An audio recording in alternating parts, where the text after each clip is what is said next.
Dr. Seuss, Daisy had Maisy.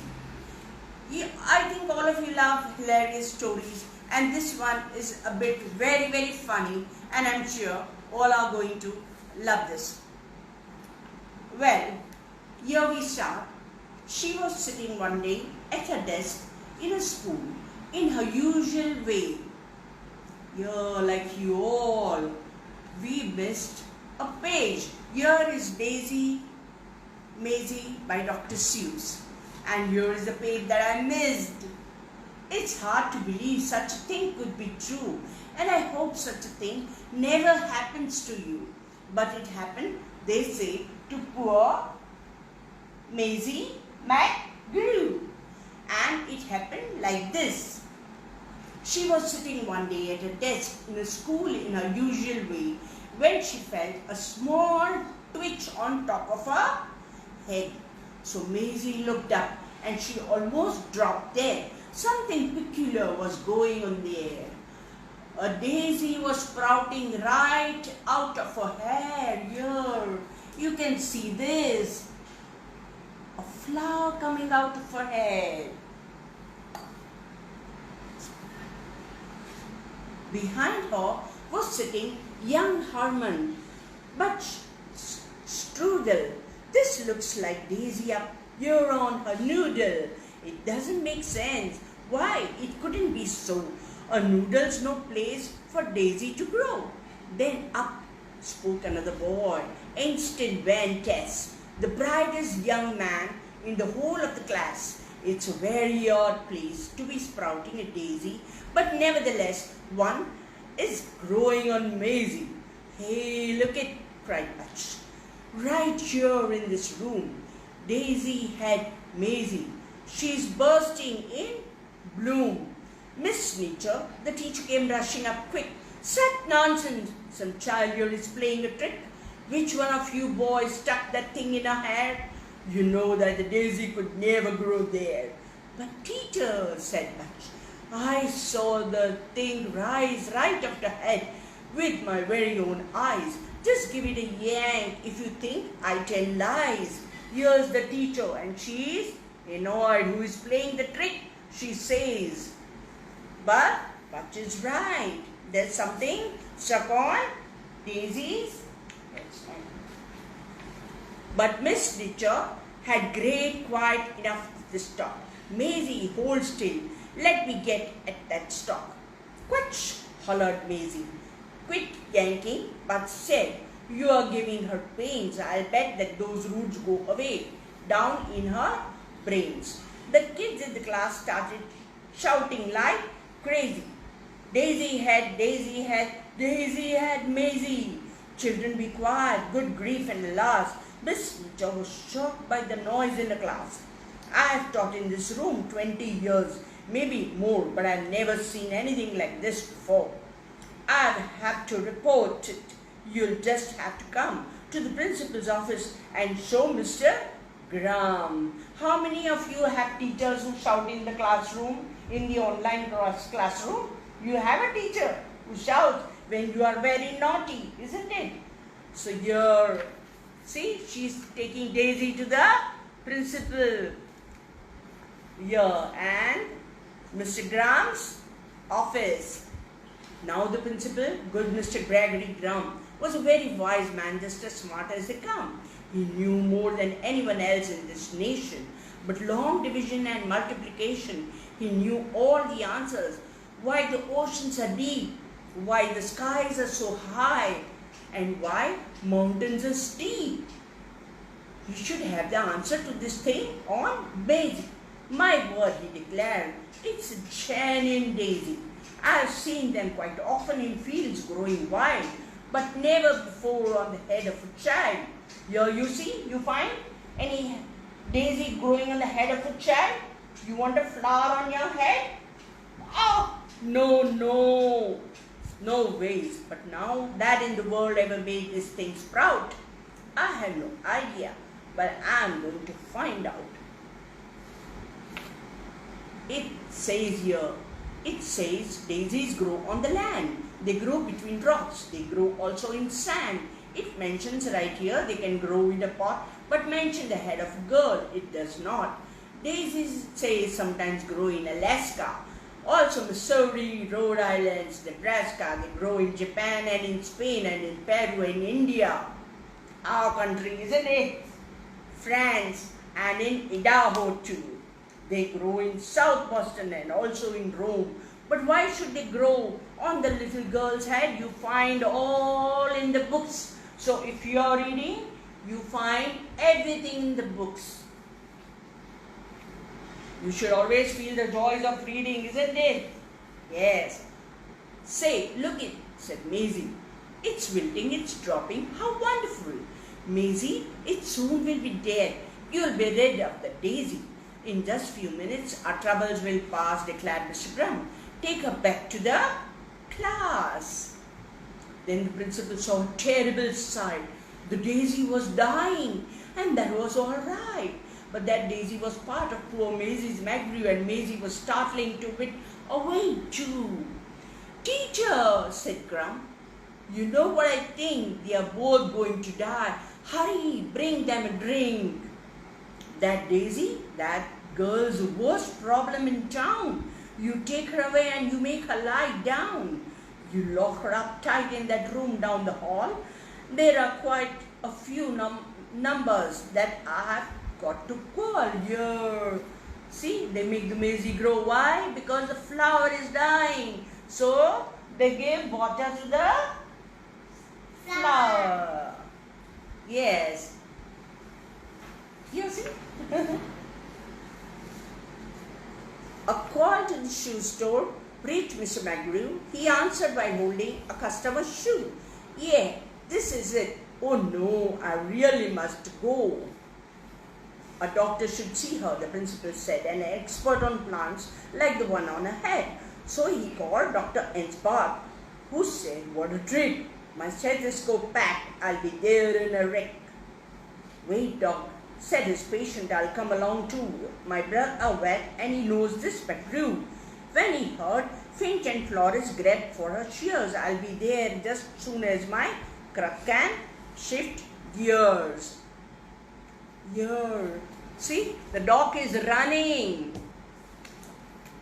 Doc treats the patients. Meanwhile, poor Maisy lay down on the couch. The daisy slumped down in the leaves in a slouch.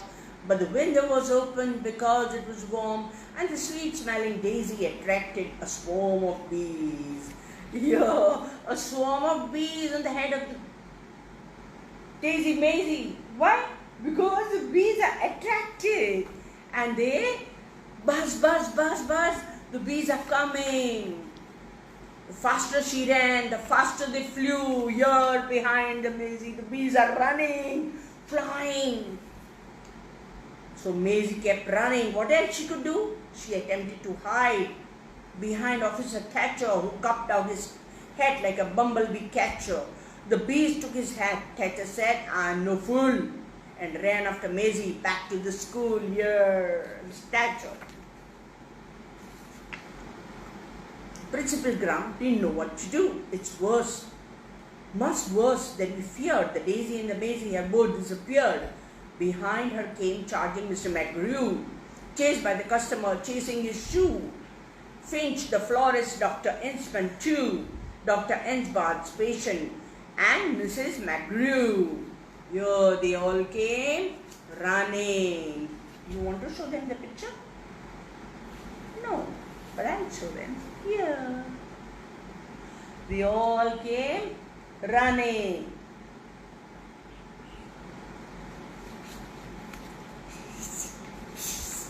See them. Then through the window with Officer Thatcher, who slammed the pane shut so the bees couldn't catch her, jumped Maisy McGrew to the floor in a splatter with the daisy still there, except taller and fatter. Yo, my poor little daughter. They got her scissors. See? Oh, shit.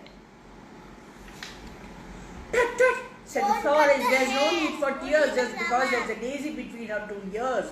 I'll snip it right away with the sharp pruning shears. She's my patient. Don't touch her. You must stand apart. We have to have the room, Dr. Ends part. I think that Maisy and a plant could help me grow a research grant. Yeah, he's thinking of his business only. Then the poor door opened wide and the mayor stepped inside. At meetings and greetings, there was none to compare. He was best as long speeches, chock full of hot, and I promise my friend that if I am re-elected, this daisy on Maisy will be disconnected. The law of our fathers is simple and sound. Daisies belong and should stay in the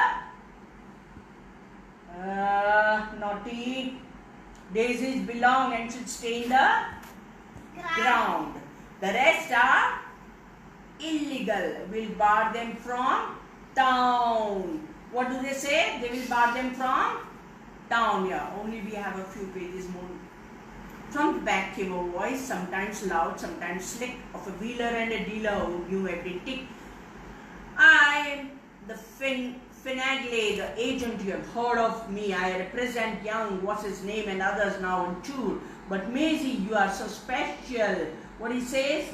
Maisy is very special. Maisy had spelled out a bright light with will draw kids in the day and parents at night. Daisy had Maisy, you have got quite an act.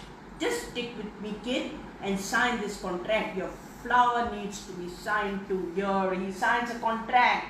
See? So lucky she is that she's got a flower and here she's going to be. Let's read out first. Her mother said, Maisy, don't be a fool, and the principal begged her not to leave school. But Maisy didn't stop to blink. She signed her name in think-proof ink, and the Daisy signed too.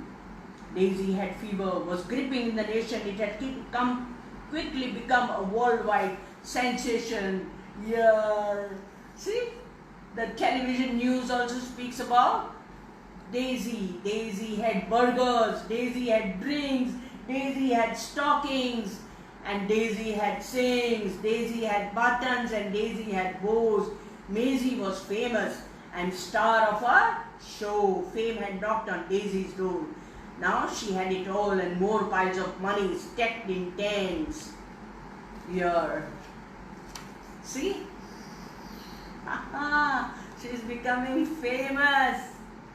And what money without friends. A dream had led her far astray. That was a price she had to pay because she had no friends. Maisy ran night and day, nowhere to go, nowhere to stay, because she was sure that everyone must have written her off in a total disgust. Over and over again in her head there are no words that poor Maisy said, I can never go home, nobody loves me, nobody loves me, nobody loves me. Here she goes. Because she's got a flower on her head. Nobody loved her. Word Maisy McGrew. It's hard to believe such a thing could be true. A job of a Daisy is try and find out. They love her, they love her not. They love her, they love her not. They love her, they love her not. Yes. How many of you play this game? You love me not. You love me, you love me not. Don't worry, Maisy. They all love you. They love me. See, the magic happened. The flower is gone. Because, yes, they all love you. Well, that's how it happened. The thing went away and Maisy McGrew is quite happy today. Back at her studies and doing just great in all her subjects in room number 8. And concerning that Daisy, you know that it never grew out of the top of her voice again. And what happened? What happened? It practically never popped out of her head. And here she has it again. Yeah, ting, exceptionally, occasionally. Just now and then, not always. And after all, she's getting used to it. She's getting used to it. So, That was Dr. Seuss for you. Daisy had Maisy, and you have feel the joys of reading. Thank you. Thank you. Bye-bye.